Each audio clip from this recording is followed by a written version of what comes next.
Hi students, I am Neelima, Maths Facilitator. This is Degree Statistics 6th Semester, Cluster Paper 1, Unit 2, Transportation Problems. Now discuss about the topic is Mathematical Formulation of Transportation Problems. Let this is be M origins, O1, O2 and so on OM. The ith origin having the AI units of a certain products. AI అంటే ఇక్కడ availabilities అని అర్థం. Origins అంటే ఇలా consider చేసుకున్నాము అంటే O1, O2 and so on OM వరకు consider చేసుకున్నాము. అలాగే డెస్టినేషన్ పాయింట్స్ ఇలా తీసుకున్నాను అంటే ఒక ఆల్ఫాబెటికల్ లెటర్స్లో D1, D2 and so on DN వరకు కన్సిడర్ చేసుకున్నా. Origins are infinity and destinations are infinity. So నేను ఆరిజిన్స్ని ఒక ఆల్ఫాబెటికల్ లెటర్ M వరకు కన్సిడర్ చేసుకున్నా. అలాగే డెస్టినేషన్ పాయింట్స్ని కూడా ఒక ఆల్ఫాబెటికల్ లెటర్తో N వరకు కన్సిడర్ చేసుకున్నాం. The ith destination requiring the BJ units of the product. ఇక్కడ ఆరిజిన్స్ అనేవి అవైలబిలిటీస్, ఇక్కడ అవైలబిలిటీస్లో ఏ అని కన్సిడర్ చేసుకున్నానమ్మా. అలాగే డెస్టినేషన్ పాయింట్ దగ్గర బీజే అంటే రిక్వైర్మెంట్ అని, destinations requiring BJ units of the product. Next ఏం చెప్తున్నారు, let CIJ be the cost of the transporting 1 unit product from ith origin to jth destination. అంటే సిఐజే అంటే ఏంటంటే కాస్ట్, ప్రొడక్ట్ ఆరిజిన్ నుంచి destination పాయింట్కి రీచ్ అయినప్పుడు దాని యొక్క కాస్ట్ అనమాట. సిఐజే ఏం రిప్రజెంట్ చేస్తుంది అంటే the cost of ith origin to jth destination. Product origin నుంచి డెస్టినేషన్ పాయింట్కి రీచ్ అవుతున్నప్పుడు, అందుకే CIJ be the cost of the transporting 1 unit of the product from ith origin to jth destination అని చెప్తున్నాం. Next, ఏదైనా ఒక ప్రోడక్ట్ రీచ్ అయ్యేటప్పుడు some క్వాంటిటీని మెయింటైన్ చేయాలి. ఆ క్వాంటిటీని బట్టి మనం కాస్ట్ అనేది ఫిక్స్ చేస్తాం. సో ఇక్కడ ఎక్సైజే అనేది ఏం రిప్రజెంట్ చేస్తుందమ్మా, X I J be the quantity to be transported from O I to D J. O I to D J అంటే origin to destination point, O I to D J అంటే origin to destination point. X I J ఏం represent చేస్తుంది అంటే ఏదైనా ఒక ప్రోడక్ట్ ఆరిజిన్ నుంచి డెస్టినేషన్ పాయింట్కి రీచ్ అవ్వాలి అంటే సమ్ క్వాంటిటీని మెయింటైన్ చేయాలి. ఆ క్వాంటిటీని బట్టి మనం ఇక్కడ ఏం చేస్తాము అంటే కాస్ట్ అనేది ఫిక్స్ చేస్తాము. ఆ కాస్ట్ని మనం ఎలా రిప్రజెంట్ చేస్తున్నాము అంటే సిఐజేతో మనం రిప్రజెంట్ చేయడం జరుగుతుంది. Next, it is also assumed that the total availability satisfy the total requirements. ఇక్కడ చెప్పాను కదమ్మా, ఆరిజిన్స్ అనేవి మనం ఎక్కడ తీసుకుంటున్నాము, అవైలబిలిటీస్ దగ్గర తీసుకుంటున్నాం. అలాగే డెస్టినేషన్ పాయింట్స్ ఎక్కడ తీసుకుంటున్నాము, డీజే, దట్ ఈజ్ రిక్వైర్మెంట్స్. ఇక్కడ వాడు ఏమంటున్నాడు, it is also assumed that the total availability satisfy the total requirements అని అంటున్నాడు. అంటే అవైలబిలిటీస్ రిక్వైర్మెంట్స్ నాకు ఈక్వల్ అవ్వాలి. సమేషన్ మీనింగ్ ఏంటమ్మా, సమ్. సమేషన్ అంటే సమ్ చేయమని. ఇచ్చిన అవైలబిలిటీస్ అన్నిటినీ మనం సమ్ చేసినప్పుడు ఈ total number of availabilities is equal to total number of the requirements అని ఈక్వల్ అవ్వాలి. ఇప్పుడు సమ్ అవైలబిలిటీస్ నాకు 905 వచ్చింది అనుకోండి, అలాగే సమ్ ఆఫ్ ద రిక్వైర్మెంట్స్ కూడా నాకు 905 రావాలి. రెండు ఈక్వల్ అవ్వాలి కంపల్సరీ. ఓకే, సో అదేమంటున్నాడు, it's also assume that the total availability satisfy the total requirements. Total availabilities total requirements satisfy అవ్వాలి అని చెప్తున్నారు. Next, the problem is to be determine non negative values of the satisfying the constraints. Problem ఏం determine చేస్తుంది, non negative values of the satisfying the constraints అంటున్నాడు. The availability constraints summation j equal to 1 to n xij is equal to ai. మనం I అనే values మనం numerical వాల్యూస్లో తీసుకుంటాం. 1, 2, 3 and so on m వరకు consider చేసుకుంటాం. xij ఏం చెప్పానమ్మా, క్వాంటిటీ.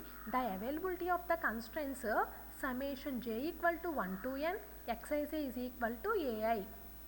నెక్స్ట్, అలాగే రిక్వైర్మెంట్ కన్స్ట్రైన్స్. రిక్వైర్మెంట్స్ కన్స్ట్రైన్స్ అనేవి ఏమవ్వాలి, summation i equal to 1 to m xij is equal to bj. Requirements అనేవి నేను బీజేతో చెప్తున్నాను. అలాగే ఇక్కడ అవైలబిలిటీస్ అనేవి ఏఐతో రిప్రజెంట్ చేస్తున్నాం. ఓకేనా, ఈ the availability of the constraints summation j equal to 1 to n xij is equal to A I అవ్వాలి. అలాగే రిక్వైర్మెంట్ కన్స్ట్రైన్స్ ఏమవ్వాలి అంటే summation i equal to 1 to m xij is equal to bj అనేది అవ్వాలి. Next, and minimizing the total cost of the transportation problem is, మొత్తం sum of the transportation problem summation i equal to 1 to m summation j equal to 1 to n xij is equal to cij. This is the cij means cost and xij B the quantity. Some అనమాట. Z is equal to అంటే total some and minimizing the total cost of the transporting problem. The total cost of the transporting ప్రాబ్లమ్ని ఇలా represent చేస్తాము అంటే జెడ్తో represent చేస్తాం total cost of the transporting problem. ఈ total cost అంటే ఏంటంటే అమ్మ some of the quantity and cost. Okay, some of the quantity and cost. ఈ total cost of the transporting ప్రాబ్లమ్ని జెడ్తో రిప్రజెంట్ చేస్తాం. Okay, this problem is said to be a balanced transportation problem. This special type of the LPP will be called a transportation problem.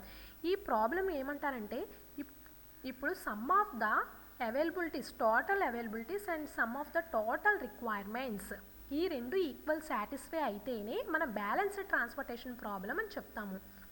Right, చూడండి ఇక్కడ total sum of the availabilities is equal to total sum of the requirements. ఈ రెండు equal అయితేనే మనం ఏం చెప్తామమ్మా balanced transportation problem అని చెప్తాము. ఆ రెండు సాటిస్ఫై అవ్వకపోతే అన్బ్యాలెన్స్డ్ ట్రాన్స్పోర్టేషన్ ప్రాబ్లమ్ అవుతుంది. ఈ బ్యాలెన్స్డ్ ట్రాన్స్పోర్టేషన్ ప్రాబ్లమ్స్లో మనకి 3 మెథడ్స్ కూడా ఉంటాయమ్మా. ఏంటవి అంటే north west corner rule method and least cost method and Vogel's approximation method. ఈ వోజోల్స్ అప్రాక్సిమేషన్ మెథడ్ని వ్యామ్ మెథడ్ అని కూడా అంటాం. Okay, this special type of LPP will be called as transportation problem అంటారు. బ్యాలెన్స్ అయితేనే sum of the availabilities and requirements balance అయితేనే దాన్ని transportation problems అని అంటామని చెప్తున్నాం. ట్రాన్స్పోర్టేషన్ టేబుల్, అసలు ట్రాన్స్పోర్టేషన్ టేబుల్ అంటే ఏంటో చూద్దాం first. A transportation table is consist of M origins and end destinations. The amount of the homogeneous product available at the origin AI. ఈ ట్రాన్స్పోర్టేషన్ టేబుల్ అనేది ఎమ్ origins ఉంటాయి, అలాగే ఎన్ డెస్టినేషన్స్ ఉంటాయి అని చెప్పి తీసుకున్నాము. ఆరిజిన్స్ని ఎం వరకు తీసుకున్నా, అలాగే డెస్టినేషన్ పాయింట్ని ఎన్ వరకు కన్సిడర్ చేసుకున్నా. The amount of the homogeneous product అంటే హోమోజీనియస్ ప్రోడక్ట్ అంటే ఈక్వల్ ప్రోడక్ట్స్ అని అర్థం. Available at the origin AI. The amount of the homogeneous product available at the origin AI వరకు తీసుకున్నాం. I equal to 1, 2, 3 and so on m. This is the numerical value m వరకు consider చేసుకున్నాం. The amount of the requirements at various destinations. అలాగే requirements at various destinations దగ్గర ఎలా తీసుకున్నామా B J J equal to 1, 2, 3 and so on N. And the cost of the transporting a unit of the product from ith origin to jth destination. Cost మనము cost ఇప్పుడు ith origin to jth డెస్టినేషన్కి product reach అవ్వాలి అంటే దాన్ని ఎలా represent చేస్తున్నాము సిఐజేతో represent చేస్తున్నాం. దాని transportation table can be represent as follows. చూసారా, ఏదైనా ఒక ప్రోడక్ట్ ఐత్ ఆరిజిన్ నుంచి జేత్ డెస్టినేషన్కి రీచ్ అవ్వాలి అంటే క్వాంటిటీని మెయింటైన్ చేయాలి. ఆ క్వాంటిటీని బట్టి మనము కాస్ట్ అనేది ఫిక్స్ చేస్తాము. సో ఎం ఆరిజిన్స్ అంటున్నాము, అలాగే ఎన్ డెస్టినేషన్స్ అని అంటున్నాము. ఎం ఆరిజిన్స్ అండ్ డెస్టినేషన్స్ అంటున్నాము కాబట్టి ఐ అనే న్యూమరికల్ వాల్యూస్ని నేను ఎం వరకు కన్సిడర్ చేసుకున్నా. అలాగే ఎన్ డెస్టినేషన్స్ అంటున్నాము కాబట్టి J equal to 1, 2, 3 and so on N వరకు కన్సిడర్ చేసుకున్నాం. ఓకేనా, నెక్స్ట్ డెస్టినేషన్స్ అండ్ ఆరిజిన్స్. చూడండి, డెస్టినేషన్స్ ఇక్కడ ఆరిజిన్ పాయింట్స్ ఏమి ఇచ్చాడమ్మా O1, O2 and so on OI and so on OM వరకు ఇచ్చారు. అలాగే డెస్టినేషన్స్ ఏమి ఇచ్చారు అంటే ఇవి డెస్టినేషన్ పాయింట్స్ అమ్మ, ఇవి ఆరిజిన్ పాయింట్స్. ఈ డెస్టినేషన్ పాయింట్స్ ఏమి ఇచ్చారు D1, D2 and so on DJ and so on DN. Availabilities are supplies అనమాట. ఇవి చెప్పాను చూసారా ఇందాక, total sum of the total availabilities is equal to sum of the total requirements equal అవ్వాలి అంటే this is availabilities and this is requirements. Are you getting my point? So total summation A I comma summation B J. Okay, ఈ రెండు కూడా equal అవ్వాలి అని చెప్తున్నారు. అవైలబిలిటీస్ని ఏఐతో represent చేస్తాము, అలాగే రిక్వైర్మెంట్స్ని బీజేతో రిప్రజెంట్ చేస్తాము. ఓకే, ఈ ఆరిజిన్స్ అనేవి ఏంటి, ఇక్కడ కాస్ట్ అనేది ఏంటి, ఏదైనా ఒక ప్రోడక్ట్ ఆరిజిన్ నుంచి డెస్టినేషన్ పాయింట్కి రీచ్ అవ్వాలి అంటే సమ్ కాస్ట్ క్వాంటిటీని మెయింటైన్ చేయాలి. క్వాంటిటీని బట్టి మనం కాస్ట్ అనేది ఫిక్స్ చేయడం జరుగుతుంది. సో ఇక్కడ వాడు ఏం చెప్తున్నాడు అంటే ఇక్కడ C11 ఇదంతా ఏంటమ్మా ప్రోడక్ట్ ఆరిజిన్ నుంచి డెస్టినేషన్ పాయింట్కి రీచ్ అయినప్పుడు ఉన్న కాస్ట్ అని అర్థం. ఇక్కడ O1 origin O1 and destination point D1 అని ఇచ్చాడు. దీని యొక్క అర్థం ఏంటి అంటే ప్రొడక్ట్ ఆరిజిన్ నుంచి డెస్టినేషన్ పాయింట్కి వెళ్తున్నప్పుడు కాస్ట్ అనేది ఇక్కడ ఇచ్చాడనమాట. So here now observe that carefully. The product is can be transferred from origin O1 to destination point D1. So the cost of origin 1 to destination point 1. That is here C11. Okay, next C12 ఎలా ఉంది అంటే cost of origin 1 to destination point 2, cost of origin O1 to destination point D2, that is C12. Next cost of origin 1 to destination point DJ, that is CIJ, and so on. Cost of O1 to destination point DN, that is C1N. Next second origin నుంచి destination పాయింట్స్కి reach అవుతున్నప్పుడు next చూడండి cost ఎలా అన్నిటికీ cost C అనేది common అమ్మ. ఎక్కడే మారుతుంది అంటే ఆరిజిన్ టు డెస్టినేషన్ పాయింట్కి ప్రొడక్ట్ ఎలా రీచ్ అవుతుంది అనేది మనం కేర్ఫుల్గా అబ్జర్వ్ చేయాలి. నెక్స్ట్ O2 D1 అంటే ఏంటంటే cost of second origin to first destination, so that is C21. Are you getting my point? Next D2 అంటే ఏంటంటే cost of origin O2 destination point D2, that is C22. Cost of origin O2 destination point D2, and so on. Cost of origin 22 and destination point J, cost of 2J, and so on. Cost of origin O2 and destination point DN, that is C2N. Okay, and so on. Next cost of origin I to destination point 1, CI1.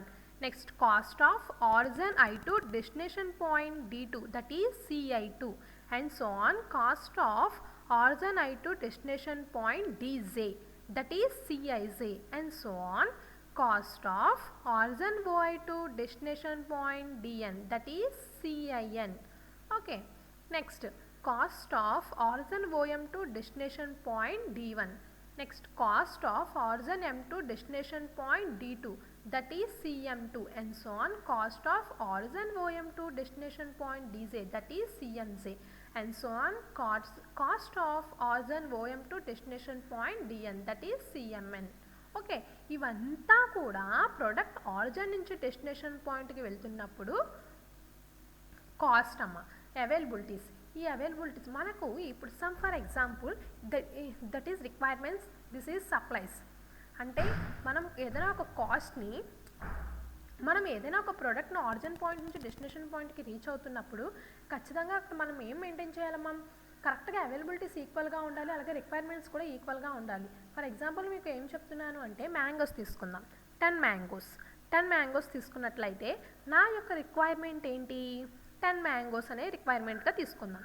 ఇక్కడ availability నాకు 5 ఉందనుకోండి, availability 5 ఉన్నట్లయితే ఈ total sum of the availabilities is equal to total sum of the requirement equal అవుతుందా, equal అవ్వదు. నాకు నా requirement బట్టి అవైలబిలిటీ కూడా ఉందనుకోండి, అప్పుడు ఈక్వల్ అవుతుంది. అంటే some of the availabilities is equal to sum of the requirements అనేది అవుతుంది. అప్పుడు ఈ ట్రాన్స్పోర్టేషన్ ప్రాబ్లం అనేది సాటిస్ఫై అవుతుంది. ఓకేనా? సో కంపల్సరీ ఈ some of the total availabilities is equal to sum of the total requirements కనుక ఈక్వల్ అవ్వకపోతే అన్బ్యాలెన్స్డ్ ట్రాన్స్పోర్టేషన్ ప్రాబ్లం అనేది అవుతుంది.